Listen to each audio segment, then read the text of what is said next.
Coucou, j'espère que vous allez bien. Bienvenue dans cette vidéo pour les énergies de cette semaine. Cette semaine, on va être amené et poussé à ouvrir les yeux. Depuis ce week-end,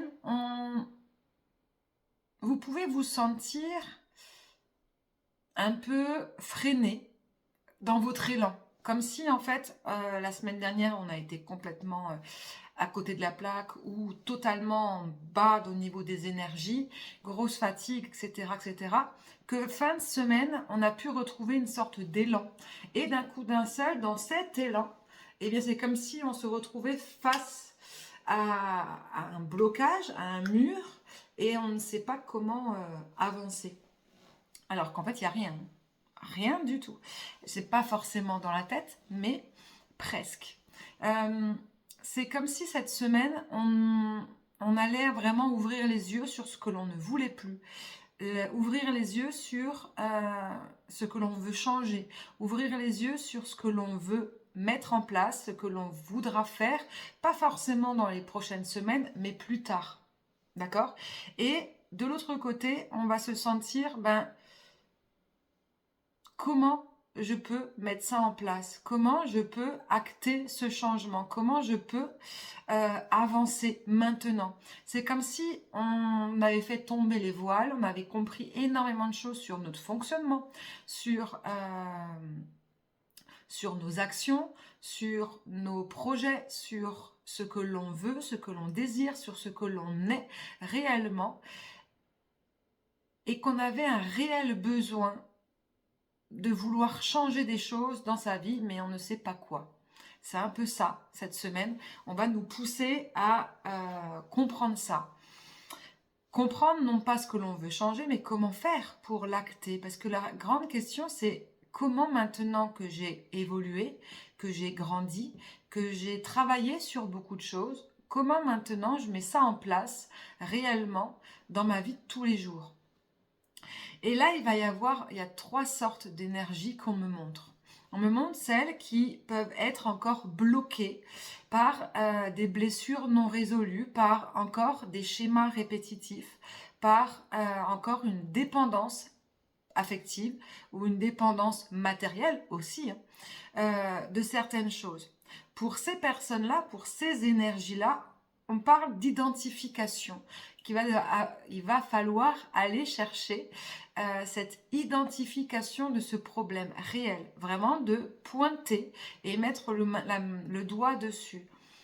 Et par la volonté de se dire, je veux en sortir. Donc, comment en sortir? Donc, comment trouver la solution pour pouvoir en sortir? Mais là, pour le coup, ça ne peut qu'être en étant conscient de ce qui bloque encore, en étant motivé, d'accord? Parce que c'est bien beau d'en être conscient, mais ce n'est pas les autres, hein, on n'arrête pas de le dire. Le travail, c'est soi. Ce n'est pas les autres qui vont faire le travail à notre place, ni l'univers, ni nos anges gardiens, etc. Pas du tout, du tout, du tout. Eux, ils sont là pour aider à ouvrir les yeux, mais à acter quelque chose, à faire dans la matière, eux ne peuvent rien faire pour nous. Ni nos amis, ni notre famille, personne d'autre à part soi. Donc, il faut réellement, pour ces énergies-là, comprendre le blocage de départ, comprendre qu'est-ce qui bloque encore dans les énergies, qu'est-ce qu'on n'a pas encore acté, d'accord, compris, pour pouvoir en fait trouver une solution. Quand on a compris comment trouver cette solution, soit avec l'aide effectivement d'autres personnes pour essayer de comprendre, trouver des pistes qui peuvent vous aider. Par exemple, ça peut être couper les liens énergétiques, faire un travail transgénérationnel, faire un travail personnel, s'ouvrir à d'autres croyances, etc., etc. Il y a plein d'autres possibilités. Ensuite, la deuxième énergie qu'on me montre, c'est la peur de changement. Cette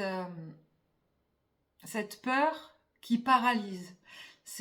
On est souvent bien, on est confortablement bien assis dans ce que l'on connaît.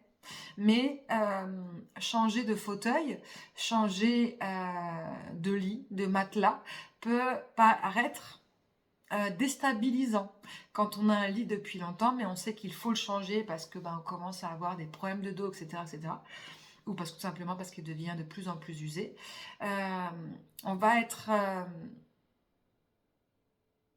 on va mettre longtemps à choisir quelque chose, un nouveau matelas pour soi, parce que on se pose la question, oui, je suis bien là maintenant pendant les 2 secondes, mais comment ça va durer dans le temps? Et bien, c'est exactement la même chose, sauf qu'effectivement, il faut pouvoir accepter qu'il y ait un moment de transition. Comme un changement de matelas, il va y avoir un changement de transition pour que le corps s'habitue, que ce soit musculairement parlant, psychologiquement, sur tous les niveaux. Ben, c'est exactement pareil. Il faut pouvoir accepter ce moment de transition. Et pour pouvoir accepter ce moment de transition, il faut pouvoir prendre son temps et ne pas être dans l'impatience. Parce que parfois, on peut être tellement ouvert et se dire, ah bah c'est bon, ok, c'est génial, j'ai tout compris, le, mes nouvelles énergies, mon nouvel élan arrive, mais rien ne se passe. Parce que il faut du temps pour mettre les choses en place, de passer de l'énergétique à la matière physique. Il faut du temps. Tout ne se change pas comme ça du jour au lendemain. Rome ne s'est pas fait en 2 jours. C'est pareil, exactement pareil. Donc dans cette peur d'acter, il faut accepter un moment de transition où on peut être un peu en déséquilibre. Mais ce déséquilibre-là, cela veut pas forcément dire que vous avez fait une erreur dans vos modifications de mode de vie, dans vos modifications d'attitude, etc., dans votre travail personnel. Vous n'êtes pas dans l'erreur. C'est juste que quand on... c'est comme quand on fait un éveil spirituel, les choses qu'on aimait avant, un éveil, et les choses qu'on va aimer après vont totalement changer. Mais ça ne veut pas forcément dire ce que l'on aimait avant.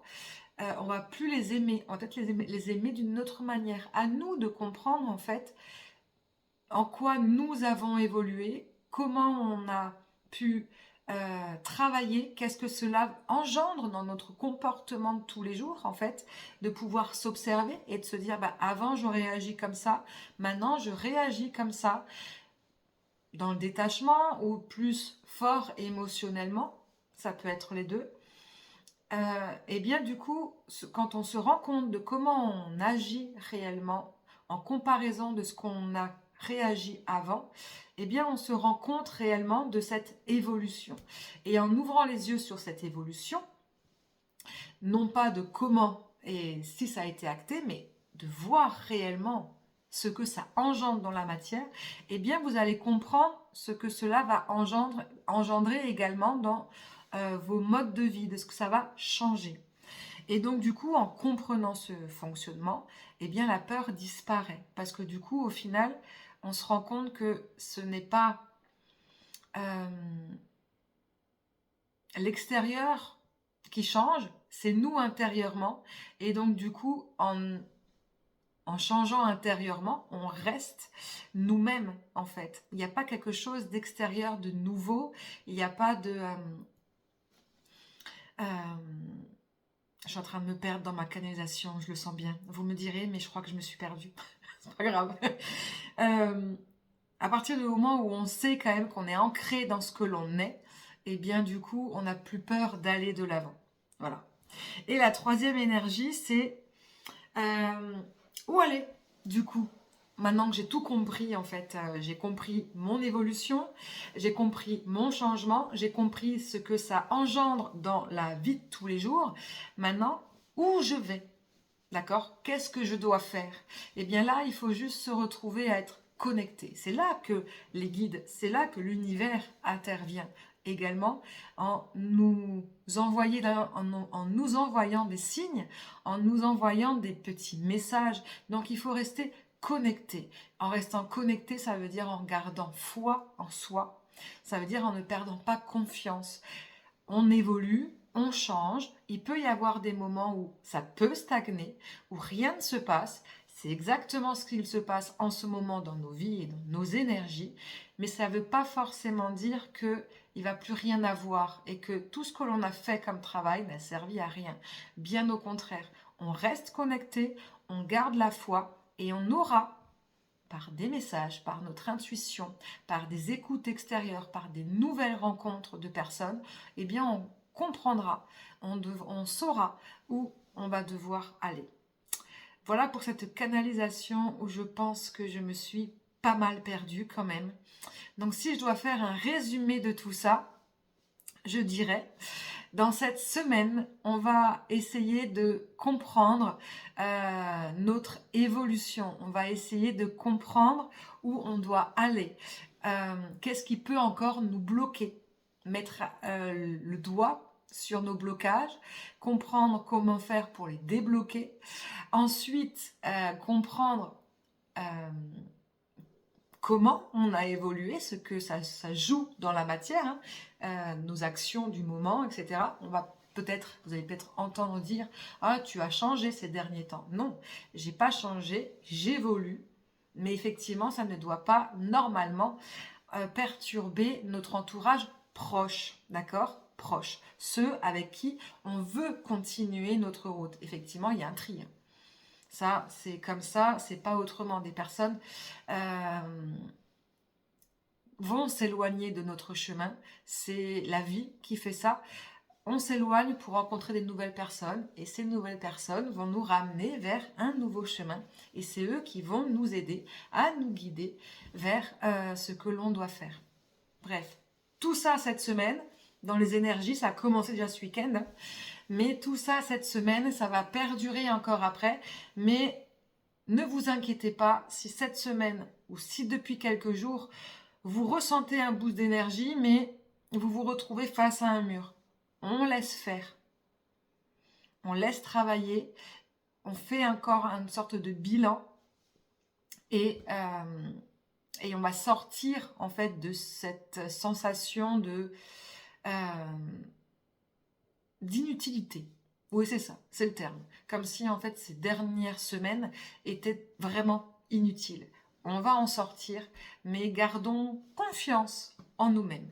Voilà, je vous souhaite une belle soirée et je vous dis une bonne semaine. À très vite.